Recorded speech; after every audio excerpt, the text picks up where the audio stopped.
Welcome to Expats Everywhere. Can you tell us your name, where you're from, and a little bit about your background? My name's Leah. I'm from Washington State in the US. My background is I left the US when I was 18 and went to the UK for university, and after that have lived in multiple countries since then. Oh, okay. So where have you lived? First in Scotland, then later England, France, and a couple countries in the Middle East. All right. And what country are you going to be talking about today? France. France. Where were you in France? I was in Lille, up in the far north of France. Okay. And what kind of visa were you on there? I had a student visa. I was there studying French. Okay. How many years were you there? I was there for a full academic year. Full academic year. And you worked while you were there? Yes, I was a nanny for 2 different families. Okay. What is the visa like for that? It's both quite easy and kind of complicated, because to get the visa you have to go back to your home country, and then they divide the US into 4 sections.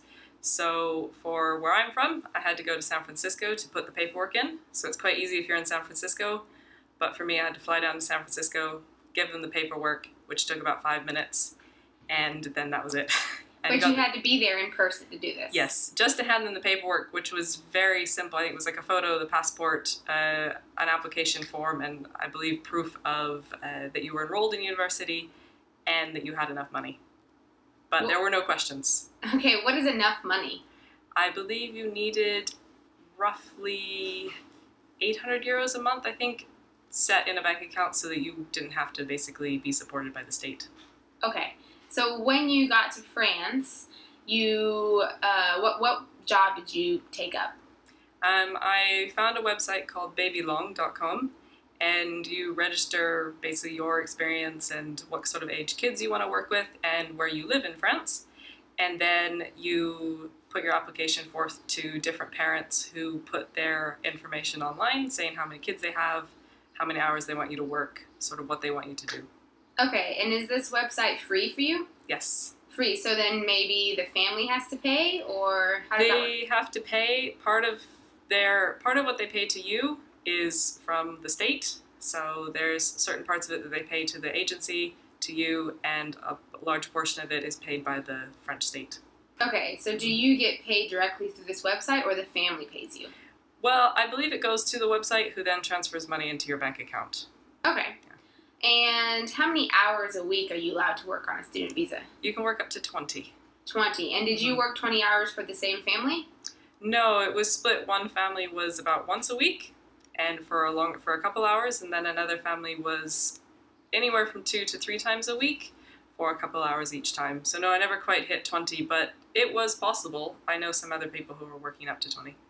And how much do you get paid roughly an hour for this type of work?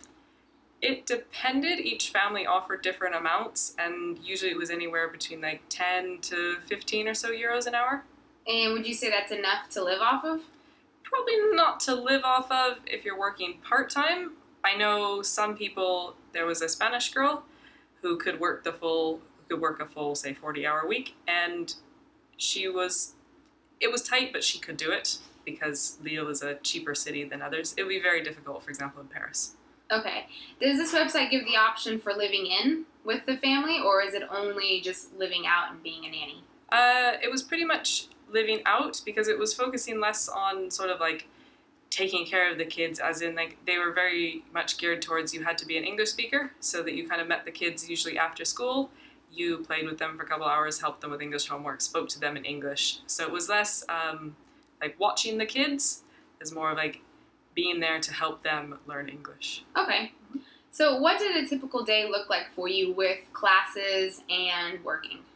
Classes were usually anywhere from 8 to 3 or 4 in the afternoon, and after that you'd pick the kids. Usually I would pick the kids up from school anywhere between 4 and 5, depending on their school, and then walk them home, spend a couple hours with them, helping them with their homework.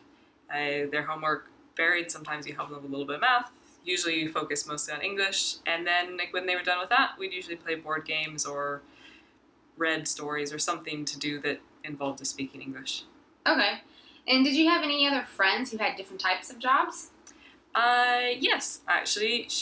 this friend didn't study with me. She ended up working for Booking.com, the hotel website. And she was American? No, this was a Spanish girl. Spanish, also. okay. Yes. I didn't actually meet there were very few Americans up in Lille. And there was one other, and he just tutored in English. Okay. So let's go back to money. Mm-hmm. Is it possible with your job to save? This one probably be fairly difficult. Maybe if you had a full-time au pair job where you lived in the family's house and they paid you the minimum wage, for a whole entire month and a full work week, you probably could, depending on your city. But this job, it's meant more for students as sort of like, you could use it for your expenses, but you probably couldn't pay rent, for example. Okay, and with your student visa, did you have to pay rent, or were you living in some type of dorm? No. There probably were dorms available, but I chose to rent a room in an apartment with other French speakers. Okay, so the money that you made from being a nanny was more like for entertainment type? Entertainment. I think usually covered most of groceries, entertainment kind of things like that. Okay. Yeah. So what kind of things did you do for fun, for entertainment? And the university organized bus trips to different bits of France, to other countries close by. For example, Belgium, Germany, Luxembourg is all fairly close to Lille, or even up to the Netherlands. Obviously, there's plenty of, you go to restaurants, go to bars, whatever you do as students do. Okay, so if someone's planning on moving to Lille, what should they pack? What's the weather like? It's cold. Cold, okay. Very cold. The summer is fairly nice, but it starts late. And the rest of the year is rainy, snowy. We had a good month of it being mostly frozen solid when I was living there. So yes, pack lots of warm weather clothes. Okay. Now, are these things available to buy, like rain boots, umbrellas, things like that? Yes. And are they cheap, expensive, or what do you think?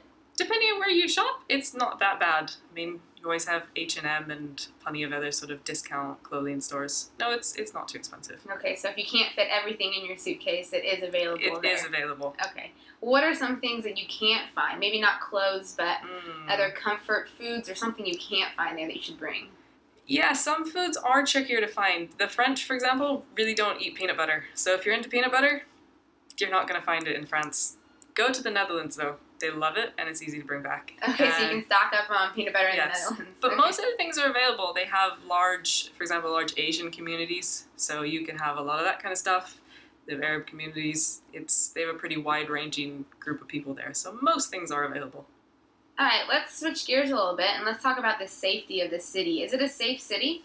Yes. Unless you go into, say, some very distant neighborhoods, the majority of the places that you'll spend time in, it's a very safe city. So you were able to walk around by yourself even at night and felt safe? Yes, I would go running late at night, take the train, take the subway everywhere, and it'd be fine. Okay, great. So would you consider Lille a good travel hub to get to different countries? Yes. Not if you want to fly. It's not worth flying from, but with the train, it's actually one of the most direct connections between London and France on the Eurostar. It only takes a couple hours. You're very quick right through there. It's under 2 hours, or it's actually under an hour if you take one of the TGVs down to Paris. It's only a couple hours to Belgium, to the Netherlands, to Germany. It's very well connected, mostly by train and bus. Okay, so if you want to fly somewhere, where would you have to go? The easiest one is either to go down to Paris, or if you could find a good flight, up to Brussels. Okay, and that's about how far away? Brussels, no more than 2 hours, under 2 hours. Okay, so not bad. No. All right, so all in all, what would you say are the pros and cons of living in France? They do have good food. If you want to learn French, obviously it's great. It can be a slightly tricky place to sort of, if you want to get into like local life, because you do need to speak French. In Lille, I found that they did have a higher number of English speakers than, for example, when I lived in Lyon, down in the south.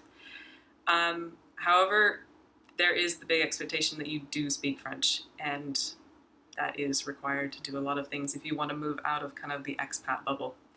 But other than that, no, it's a nice, friendly little city. People are far friendlier than other parts of France that I've lived in, and it's really well connected. It's very pretty, and it's quite cheap. It's a quite cheap part of France because it's, I I guess traditionally it was always a mining town, so it doesn't have the big city prices, for example, that you're going to find in Paris. Okay, you mentioned a couple other cities that you lived in. Can you tell us those again? Where else you lived in France? I spent a couple summers living in Lyon, which is down in the southern part of France. It's about an hour from Geneva, and it's considered the gastronomic capital of France. It's very nice, but it is a little bit more expensive, and it's not quite as easy to get to different places from there, but it is, again, a very beautiful, probably the most, well, from where I've been, the most beautiful place in France, and definitely has the best food. So which one would you prefer? Which city? Lyon, always. Always? Yes. Better weather, better everything, but I would say people are overall much friendlier and more approachable in Lille than they were down in Lyon. Okay, so the website that you mentioned, can you tell us that again? It's babylong.com.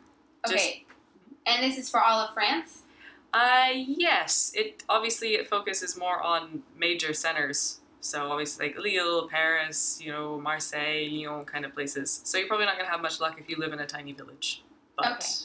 But if someone's looking to move to France to be a nanny, this would be a good place to start. Mm-hmm. Yes. And you were on a student visa, but does the website offer some type of au pair or nanny visa? Do you know? I didn't remember them doing that. I think it was mostly geared towards people who were already students there or wanted sort of part-time work, because it mostly focused on working with the kids after school. So it was going to be more difficult for you to really get sort of a full-time job out of it, because it's really only from the kind of like maybe 4 p.m. to 8 p.m. kind of window that the kids are out of school. And if you want more of an au pair job and more of a full-time one, they didn't quite have it so much. You'd need to look towards something more geared towards an au pair. Okay. Well, Leah, thank you so much for giving us information about France today. You're welcome.